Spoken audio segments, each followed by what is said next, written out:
Ma'am, billionaires don't wait in line. The words sliced through the lobby with the cold precision of a knife on glass. Naomi Carter slowly lifted her eyes from the rainwater dripping off the sleeve of her black wool coat and looked at the security guard standing in front of the executive elevator. He was tall, stiff-backed, maybe late 50s, with silver hair cropped close to his scalp and a laminated badge hanging from his navy blazer. Behind him, the polished marble floors of Carter Technologies reflected the glow of crystal chandeliers and giant digital screens flashing stock numbers in blue and white. Outside, Manhattan rain hammered against the 40-foot glass windows, turning the city skyline into a blur of silver and smoke. Naomi said nothing at first. She simply tightened her grip around the leather gloves in her hand and glanced toward the reception desk, where two young assistants were whispering while pretending not to stare at her. Neither recognized the woman whose last name stood 20 feet high in brushed steel letters behind them. Carter Technologies. One of the receptionists leaned toward the other and muttered quietly enough to think Naomi couldn't hear. Probably another consultant trying to sneak upstairs. The other girl smirked. Naomi's face remained unreadable, calm, controlled, but her eyes moved carefully across the lobby, absorbing everything. A black janitor pushing a cleaning cart lowered his head when a group of executives brushed past him without apology. A young black intern holding an iPad stepped aside near the coffee station as two white managers continued talking over him like he wasn't there. Every movement in the building carried a rhythm Naomi remembered from years ago, except now the rhythm felt colder, sharper, like humanity had slowly been polished out of the walls along with the fingerprints. The security guard cleared his throat impatiently. Ma'am, if you're waiting for an interview, visitor check-in is downstairs. Naomi finally spoke, her voice low and steady.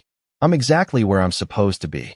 Something about her tone made the guard hesitate for half a second, but then the elevator doors slid open behind him and three executives strode into the lobby laughing loudly. Richard Hale led the group in a charcoal suit worth more than most people's monthly rent. His polished shoes clicked against the marble like tiny gunshots. He barely looked at Naomi before turning toward the receptionist. Why is she standing near the executive lift? He asked casually, loosening his cufflinks. We're about to receive investors from Boston. The receptionist shifted awkwardly. She refuses to move. Richard finally looked directly at Naomi now, really looked at her, taking in the rain-speckled coat, the simple handbag, the absence of jewelry flashy enough to signal power in his world. His expression tightened with thinly disguised annoyance. Ma'am, he said with a corporate smile that never reached his eyes, this floor is restricted. Naomi glanced at the giant silver clock above the lobby. 6 minutes. That was all she needed. 6 minutes to discover what her company had become while she was away. And already, the silence inside her chest felt heavier than the storm outside. Richard Hale checked the silver watch on his wrist like Naomi was wasting something precious simply by standing there. Around him, the lobby buzzed with the low hum of expensive ambition. Phones vibrated. Dress shoes crossed marble floors. The smell of espresso drifted from the private coffee bar near the executive wing. Yet beneath the polished surface, Naomi could feel the tension in the building the same way people sense static before a storm. She had built Carter Technologies 20 years earlier inside a one-bedroom apartment in Atlanta with 2 folding chairs, a second-hand desktop computer, and an overdue electric bill sitting beside her keyboard. Back then, every employee knew her story. They knew she had once cleaned office buildings at night while teaching herself software engineering during the day. They knew she remembered the names of receptionists and janitors before investors. But standing in the lobby now, watching people avoid eye contact with the cleaning staff like invisible walls separated human worth, Naomi barely recognized the culture she had fought to create. Richard exhaled sharply. Look, ma'am, I do not know who told you to come up here, but this floor is not open to the public. Naomi tilted her head slightly. Interesting. Excuse me. You keep calling it your floor. Richard gave a thin smile. I oversee operations here. Naomi noticed the wording immediately. Not protect. Not lead. Oversee. Like ownership had become permission to look down on people. Across the lobby, the young black intern accidentally dropped a stack of printed reports near the security desk. Papers scattered across the marble like fallen snow. Before the intern could kneel to gather them, one executive muttered under his breath, "That is what happens when they rush diversity hires." The comment was quiet, casual, almost rehearsed, but Naomi heard it clearly. So did the janitor nearby. The older man lowered his eyes and kept pushing the cleaning cart without a word. Naomi felt something twist in her chest. Not anger yet. Something heavier. Disappointment. The kind that settled slowly into the bones. Richard stepped closer now, lowering his voice like he was doing her a favor. "Ma'am, there is a cafe across the street if you need somewhere dry to wait." Naomi glanced at the rain sliding down the giant windows behind him. Then she looked back at his face. "And if I choose to wait here?" Richard's jaw tightened. "Then security will escort you to the proper entrance." The lobby suddenly fell quieter as several nearby employees pretended not to listen. Naomi noticed how nobody interrupted him. Nobody questioned him. Silence had become part of the architecture here. The executive elevator chimed softly behind Richard. Two women in tailored cream-colored suits stepped out discussing quarterly projections. One of them paused when she noticed Naomi. "Investor?" she whispered. Richard smirked faintly. "No, just someone confused about where she belongs." Naomi looked toward the massive digital wall displaying Carter Technologies' mission statement in glowing white letters. "People first." The irony almost made her smile. Almost. Her eyes drifted upward toward the security camera mounted above the reception desk. Small, black, blinking quietly, recording every second. Richard followed her gaze. "Problem?" Naomi folded her gloves carefully in her hands. "No," she said softly. "Actually, this is exactly what I came to see." And for the first time since she walked into the building, Richard Hale felt uncertain. Richard Hale shifted his weight uncomfortably, though he tried not to show it. The confidence in his posture had started to crack around the edges, subtle enough that most people would miss it, but Naomi noticed everything. She always had.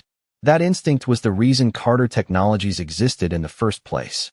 Years ago, before the skyscraper, before the billion-dollar valuation, Naomi learned how to survive by studying rooms before speaking in them. And this room was telling her more than any quarterly report ever could. The rain outside intensified, streaking the glass walls and silver rivers that distorted the Manhattan skyline into something cold and abstract. Inside the lobby, warmth came from hidden ceiling vents and expensive lighting, but none of it softened the atmosphere. Employees moved carefully now, sensing tension they did not fully understand. Near the reception desk, the young intern was still gathering papers from the floor, while several executives walked around him instead of helping. One page slid near Naomi's shoes. She bent down slowly, picked it up, and handed it back to him. "Thank you, ma'am," the young man said quietly. His voice carried exhaustion beneath professionalism. Naomi noticed the ID clipped to his blazer. Malcolm Reed, junior operations analyst. 23 years old, maybe 24. Smart eyes. Careful posture. The kind of employee she used to personally mentor when the company was smaller. Before Malcolm could step away, Richard interrupted sharply. "Those reports should already be upstairs." Malcolm straightened immediately. "Yes, sir. I am heading there now." Richard looked irritated just hearing the answer. "Then move faster." Malcolm nodded once and hurried toward the elevators while clutching the papers tightly against his chest. Naomi watched him disappear behind closing elevator doors. "Interesting management style," she said calmly. Richard gave a dismissive shrug. "Pressure builds excellence." Naomi looked toward the cleaning cart again. The older janitor was wiping rainwater from the marble entrance alone while guests stepped around him without acknowledgement. Naomi recognized the look on his face instantly. The practiced invisibility. She had worn it herself once. Richard crossed his arms. "You still have not explained why you are here." Naomi slid one glove slowly over her fingers. "Maybe I wanted to see if this company still remembers who built it." Richard laughed quietly under his breath, not cruelly, but with the polished arrogance of someone used to never being questioned. "Ma'am, Carter Technologies was built by visionaries." Naomi's eyes lifted to meet his. Was it? Something in her tone unsettled him again. Before he could respond, the executive elevator opened with a soft chime, and Vanessa Cole stepped into the lobby carrying a digital tablet against her chest. Blonde hair pulled into a flawless knot. Cream-colored heels sharp against the marble. Human Resources Director. Naomi recognized her immediately from recent board files. Vanessa slowed when she noticed the tension near the elevator. Problem. Richard exhaled impatiently. Just someone refusing to leave the executive floor. Vanessa glanced at Naomi briefly, then toward security. Did she sign in downstairs? No, the guard answered. Vanessa gave Naomi a professional smile that felt completely empty. Ma'am, this level is reserved for leadership personnel and approved investors only. Naomi looked at her calmly. And how exactly do you determine who belongs here? Vanessa blinked once, caught slightly off guard by the question. Excuse me. Naomi stepped closer to the giant mission statement glowing on the wall. People first. Her reflection shimmered faintly beneath the words. I am just curious, she said softly. At what point did those become decorative instead of real? Silence settled heavily across the lobby. Even the receptionist stopped typing. Then, from somewhere deeper inside the building, footsteps approached rapidly. Fast. Urgent. And suddenly, every instinct in Naomi's chest told her the next few minutes were about to change everything. The approaching footsteps grew louder against the marble corridor beyond the executive wing, sharp and hurried, the kind that carried urgency before words ever arrived. Vanessa turned first. Richard straightened his jacket instinctively. Even the security guard shifted posture near the elevator rope. Then a tall man in a navy suit appeared from around the corner, breathing harder than someone in his position usually allowed himself to. Ethan Brooks, chairman of the board. Naomi recognized the silver-framed glasses immediately. 20 years earlier, Ethan had been a junior accountant working beside her in a cramped Atlanta office with broken air conditioning and folding tables bought from a thrift store. Back then, they had shared takeout noodles at midnight while trying to keep the company alive another week. Now his shoes shined beneath the chandelier light, and gray threaded through his beard, but the loyalty in his eyes had not changed. The moment Ethan saw Naomi standing beside the executive elevator, his entire face drained of color. Ms. Carter. The lobby froze. The words landed like a sudden crack through glass. Richard blinked once. Vanessa's polished expression collapsed into confusion. The receptionist near the desk stopped typing entirely. Naomi did not move. Rainwater still clung to the edge of her coat sleeve. Ethan walked directly toward her without acknowledging anyone else in the room. We have been trying to reach you for 30 minutes, he said carefully. The board meeting was delayed until your arrival. Richard's mouth opened slightly before closing again. Naomi looked toward the giant silver clock above the lobby entrance. 6 minutes and 14 seconds. Long enough. I know, she replied calmly. Ethan followed her gaze around the lobby, finally noticing the tension hanging in the air like smoke. His eyes drifted toward Richard, then the security guard, then Vanessa. Understanding spread across his face slowly, painfully. What happened here? Nobody answered immediately. The silence became unbearable. Richard recovered first. There seems to have been some confusion, he said smoothly, stepping forward with a tight corporate smile. Nobody informed us that Ms. Carter planned an unannounced visit. Naomi finally looked at him fully. And if I was not me? Richard hesitated. Excuse me. If I was simply another black woman standing in this lobby wearing the same coat and carrying the same bag, would your behavior have changed? Richard's jaw tightened. Vanessa spoke quickly now, trying to regain control of the situation. Ms. Carter, I assure you, we have policies against discrimination. Naomi almost smiled at the word policies. Across the room, Malcolm stood frozen near the elevators, still holding his reports against his chest. The janitor had stopped wiping the marble floors entirely. Employees nearby pretended to focus on their phones while listening to every word. Naomi stepped slowly toward the center of the lobby. Her footsteps echoed softly beneath the chandeliers. Policies are framed on walls, she said quietly. Culture is what happens when nobody important thinks they are being watched. Nobody moved. Nobody breathed too loudly. Ethan removed his glasses slowly, disappointment etched deep into his face now. Richard, he asked carefully, did you ask security to remove Ms. Carter from her own executive floor? Richard glanced toward the security guard, then back toward Naomi. For the first time since this began, uncertainty overtook his confidence completely. Naomi noticed the exact moment fear entered his eyes. Small, sudden, human. Outside, thunder rolled across Manhattan, low and distant behind the glass walls. Inside, The glowing mission statement still reflected across the marble. People first. Naomi stared at the words for a long moment before speaking again. Ethan, she said softly, prepare the boardroom. The chairman nodded once. Immediately, Naomi removed one black leather glove finger by finger, revealing the founder's platinum ring beneath the chandelier light. Then she looked directly at Richard Hale. And bring every executive upstairs, she said calmly. Nobody leaves early today. The executive boardroom overlooked Midtown Manhattan from 48 floors above the rain-soaked streets below. Gray clouds pressed against the glass walls while thunder rolled softly in. The distance like something ancient moving beneath the city. Inside, the room smelled faintly of polished oak, fresh espresso, and expensive cologne.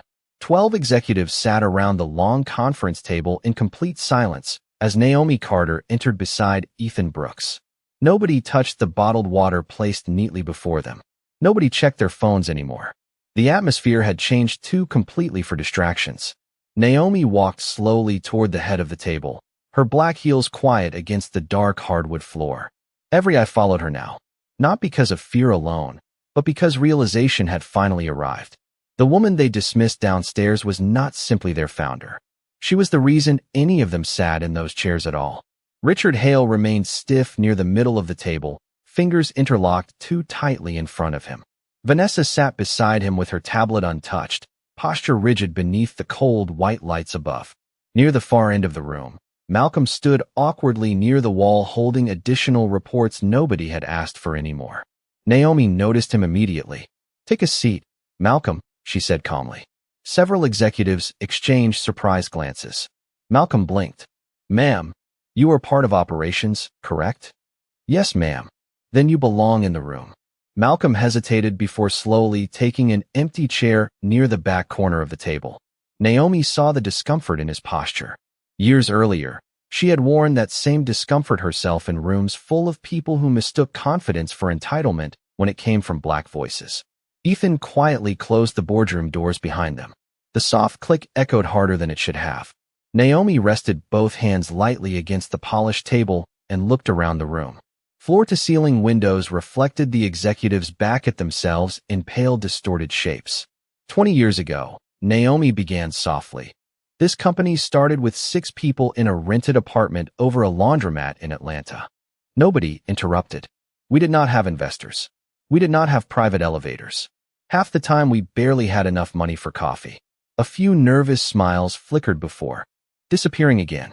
Naomi's eyes drifted toward the mission statement etched into the glass wall beside the skyline. People first. But we had something more valuable, she continued. Respect. Richard finally cleared his throat. Miss Carter, with all due respect, I think today may have been misunderstood. Naomi looked at him quietly. Was it? Richard shifted in his chair. Nobody intended discrimination. Naomi pressed a button on the conference table remote. Instantly, the giant presentation screen at the front of the room flickered alive. Black and white security footage appeared from the lobby downstairs. Timestamp included. 6 minutes and 14 seconds. The room went still. On screen, executives ignored the janitor pushing the cleaning cart. Malcolm scrambled, awkwardly gathering papers from the floor, while someone muttered about diversity hires. Richard appeared near the executive elevator, speaking sharply to security. Then came the moment Naomi herself entered frame beneath the rain-soaked glass doors. Silent. Waiting. Watching. Nobody in the boardroom spoke now. The footage looked colder on screen somehow. More honest. Vanessa's face drained slowly of color as she watched herself dismiss Naomi without a second glance. Richard stared forward rigidly, jaw clenched tightly enough to ache. Naomi paused the video at the exact moment Richard said, "She does not belong here." The frozen image reflected in the glass walls around them. Naomi folded her hands calmly. I spent 20 years building a company where people were supposed to earn dignity before titles, she said quietly. So tell me something. Her eyes moved slowly across every executive seated at the table. At what point did all of you decide appearances mattered more than humanity? No one answered Naomi's question. The silence inside the boardroom stretched so long it almost became physical, pressing against the glass walls and polished table like invisible weight. Outside, rain slid slowly down the windows overlooking Manhattan, softening the city lights into blurred gold and silver streaks. Somewhere far below, traffic moved through wet streets, distant and muffled beneath the storm. Inside the room, nobody seemed willing to breathe too loudly. The paused security footage remained frozen on the giant screen behind Naomi. Richard Hale's face illuminated beneath the harsh black and white camera image while the words, "She does not belong here," sat, trapped forever inside the silence of the room. Naomi lowered the remote gently onto the table. The sound was quiet, but every executive flinched slightly anyway. Ethan Brooks removed his glasses again and rubbed his eyes slowly, exhaustion settling into the lines of his face. "I warned this board 6 months ago," he said quietly. Employee retention among minority staff was collapsing. Vanessa looked toward him immediately. "We addressed those numbers." Ethan turned toward her. "No, you addressed the reports." The words landed hard. Vanessa's posture tightened. Across the table, several executives avoided eye contact entirely now, staring instead at untouched notebooks or rain tracing patterns across the windows. Malcolm sat motionless near the end of the table, shoulders tense beneath his blazer. Naomi noticed how carefully he occupied space, as if years of corporate culture had trained him never to appear too comfortable in rooms like this. She recognized that habit too. She remembered sitting in meetings decades earlier where people complimented her confidence only after discovering she owned the company. Before that moment, the same confidence had been called intimidating. Naomi slowly walked toward the windows overlooking the city. Her reflection moved faintly against the storm-dark glass. "Do you know what hurts the most?" she asked softly without turning around. Nobody answered. "It is not the disrespect." Her fingers rested lightly against the cool window pane. "It is how ordinary it became." The room remained silent. Naomi looked down at the streets nearly 50 floors below. Tiny headlights reflected against wet pavement, while pedestrians disappeared beneath umbrellas moving through the rain like shadows. "When I started this company," she continued quietly, "I promised myself something."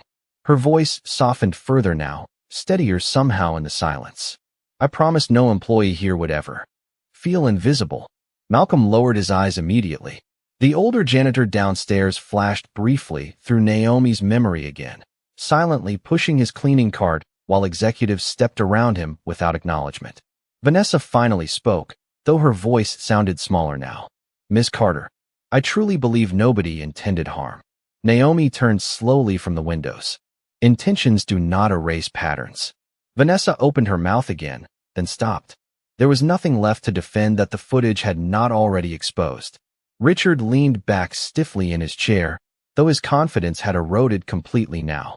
"So what happens next?" he asked carefully. Naomi studied him for a long moment before answering. The storm outside rumbled softly behind the glass walls.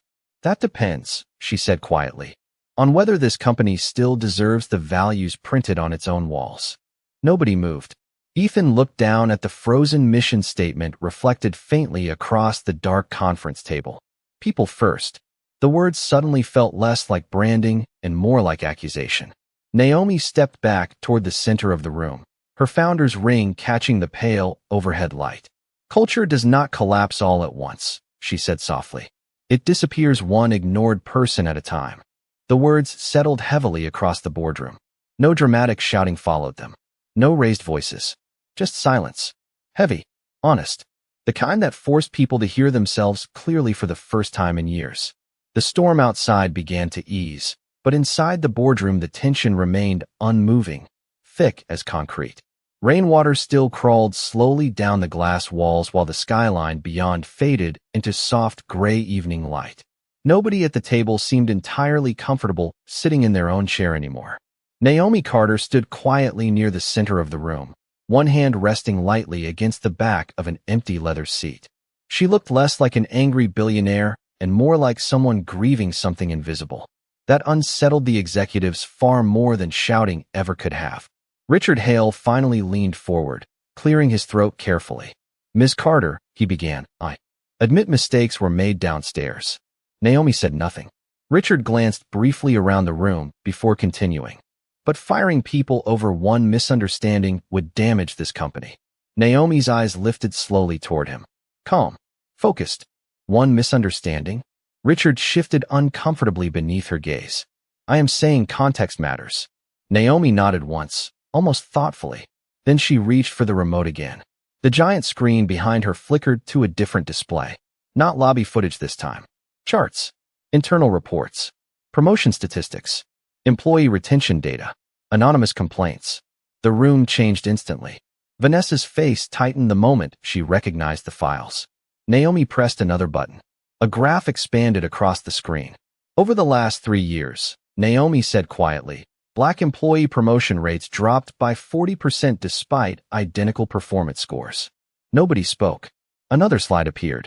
Exit interviews repeatedly mentioned exclusion from leadership pathways. Another click.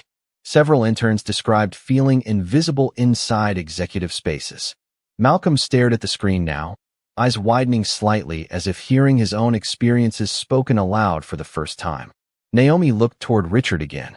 Was all of this misunderstanding too? Richard's mouth opened slightly, but no answer came. Vanessa finally spoke instead, her voice fragile beneath the weight of the data. Human Resources submitted recommendations. Ethan turned sharply toward her. Recommendations that leadership ignored. Silence again. Naomi stepped closer to the screen where the numbers glowed cold blue against the dark room. I stayed away from this company for 8 months caring for my mother while she fought cancer, she said softly. Several executives lowered their eyes immediately. And during that time, all of you protected quarterly profits better than you protected people. The words landed harder because they were spoken without anger. Naomi looked toward Malcolm near the end of the table. How long have you worked here? Malcolm straightened instinctively. 11 months, ma'am. Have you ever felt respected in this building? The question caught him completely off guard.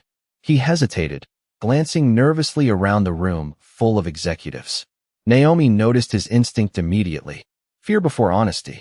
Learn survival. You can answer truthfully, she said gently. Malcolm swallowed hard. Sometimes it feels like people see me after they see my badge. The room went still again. Naomi nodded slowly like she already understood. Thank you. Richard exhaled sharply through his nose. This is becoming emotional instead of practical. Ethan looked at him in disbelief. Naomi, however, remained perfectly calm. Leadership without humanity becomes management, she replied quietly. And management without humanity becomes cruelty dressed in professionalism. Richard leaned back rigidly, frustration finally replacing confidence entirely. So what exactly are you planning to do?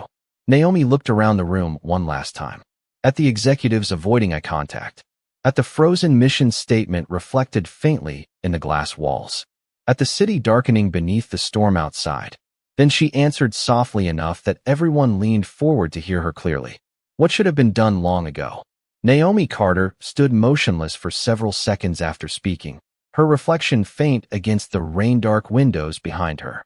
The city lights below had begun flickering alive one by one across Manhattan, glowing softly through the storm like distant embers.